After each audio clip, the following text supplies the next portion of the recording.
है। நான்கு பக்கமும் வாசல் அடைக்கப்பட்டாலும் கர்த்தர் வாசலை திறக்க உண்மையுள்ளவராக இருக்கிறார். लेकिन चारों तरफ में द्वार बंद है तो भी परमेश्वर आपके लिए द्वार को खोलने के लिए वो सामर्थी है। தடைகளை உடைக்க ஒரு உண்மையுள்ளவராக இருக்கிறார். और द्वार को खोलने वाला प्रभु है और एक रुकावटों को छोड़ेगा वो।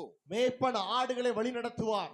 वो आपका चरवाहा है, वो अपना भेड़ों को चराएगा। வனாந்தரத்திலும் வழி நடத்துவார், பாலைவனத்திலும் வழி நடத்துவார், செங்கடலிலும் ஆண்டு வழி நடத்த உண்மையுள்ளவராக இருக்கிறார். जंगल में भी वो चलाने वाला है, रेगिस्तान में भी चलाने वाला है और लाल समुद्र में भी हमें चलाने वाला प्रभु है। ஆண்டவர் செங்கடலை இரண்டாய் பிளந்தார். परमेश्वर अपना लोगों के लिए रास्ता बनाया और लाल समुद्र को दो भाग किया। பார்வோனையும் அவர்கள் சேனைகளையும் ஆண்டவர் சிவந்த சமுத்திரத்திலே கவிழ்த்தி போட்டார். लेकिन फिरौन का और उसका सेना को परमेश्वर लाल समुद्र में डुबा दिया। ஜனங்கள் வெட்டாந்தரையிலே நடந்து போனார்கள். लोगों ने वो जमीन पर चलते पार हुए। 30 லட்சம் ஜனங்களையும் மோசே நடத்தினார். 30 लाखों से ज्यादा लोगों को ये मूसा ने अगुवाई किया।